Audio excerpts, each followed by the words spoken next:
Welcome back to the Fishing Doctor's Adventures. We're out here today fishing early ice brook trout. It's the beginning of December. Freeze up was a little late this year. We had warm weather through November, but we hit a cold snap now. And it's snowing like crazy. And we're out here on the ice. There's probably at least 4 to 5 inches of ice. Good for walking on. Stay tuned because we're going to catch ourselves some brook trout.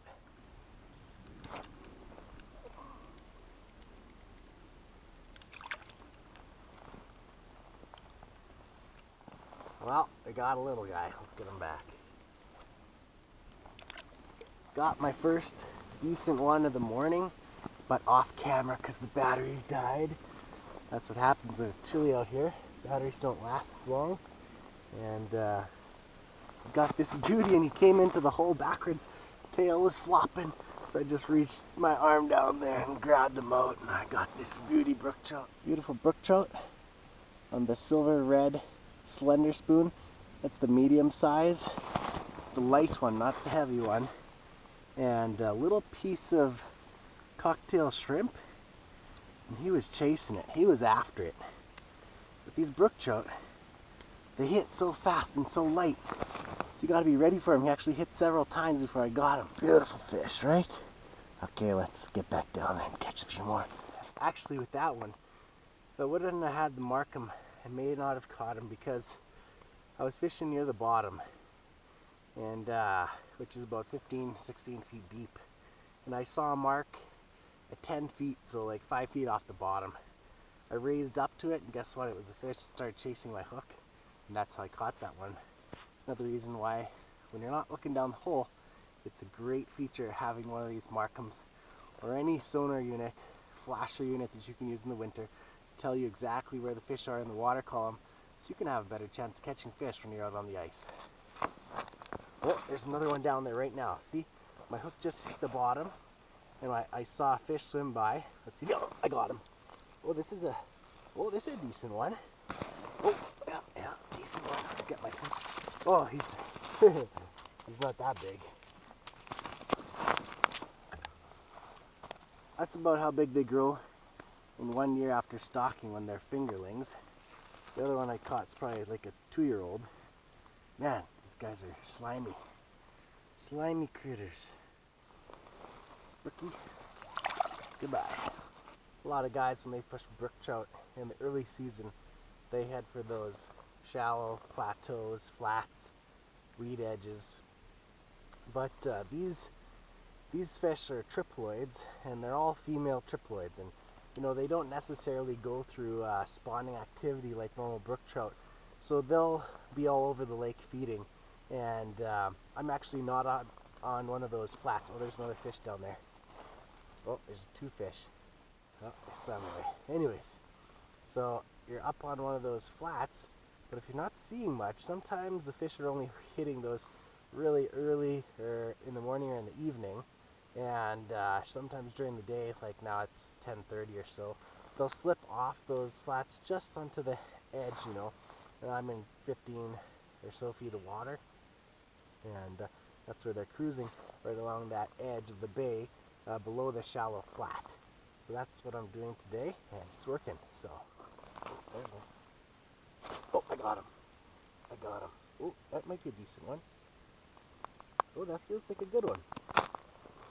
Let's get my camera, boy, before I lose him. Zip up my pocket. That's a decent one.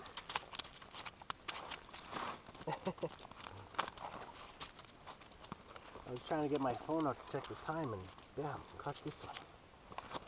Look at that. Gorgeous little brook trout and that slender spoon. Okay, let's go get another one. To find where they're cruising, all I did was drill 2 lines up and down this drop off, and then I just fish from shallow to deeper. I find the areas generally where they're cruising, and in this area, that 15-foot mark seems to be the ticket. But a lot of fish are coming through suspended as well. So once in a while, what I'll do is I'll bring the slender spoon up to 10 feet off the bottom, and then just let it gently flutter back down. And that action really attracts them, brings them in from the surrounding area, and you'll see them as the lure flashes down all of a sudden they're on your sonar, stop the bait at that level and just give it slow flicks. These brook trout, you know, the action brings them in, but then you gotta slow that lure down so they'll actually take it, and give them some time, because they bite so light and so quickly. You actually got to be paying quite close attention. Look at the bait. See, when that happens, they stop biting. That's why you got to have bait handy right beside you. Crank up and get it back down there ASAP. Yeah, see, he's still there in the area. Let's hope he's still hungry. Send down the shrimp cocktail. These are high-class brookies, you know. Oh, there he is. There he is, right there.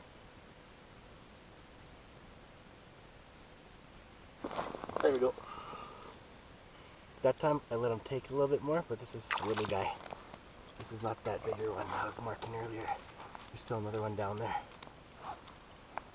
Oy, oy, oy. Come on, fish. Help me out. I gotta get back down there and catch your papa. Fast action fishing for this early season brook trout, and that's quite often what you're going to experience.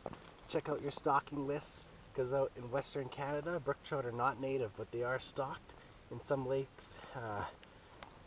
In British Columbia, you can find them on the BC sport fishing page, and that's how I find the lakes that are going to be stocked with brook trout. You just look up. You can actually search by species.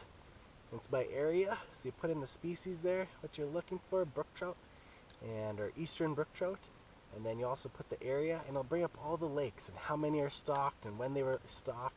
Really great information, really helpful, and something that you should check out if you want to catch brook trout this ice season. Okay, there's a fish down there right now. Let's see if the first drop effect works. First drop effect is the secret of a hole hopping fisherman. That's why we drill a bunch of holes and we move from hole to hole, because the more you move around, the more ground you cover, just like in the summer, and the more chance you're going to find a fish that hasn't seen your presentation yet. You know, if you stay in the same spot all day, you're just showcasing your hook over the same 8 inches of real estate. Is this first person ice fishing? You can see that big red line down there. That big red line, and my hook is above it. There you go. Oh, that's a good one. Feels like a good one. He's fighting. Oh, he came off. Came off. Oh man, that was a good fish. Felt like the biggest one of the day. Of course, that's what I would say, right? Big one always gets away.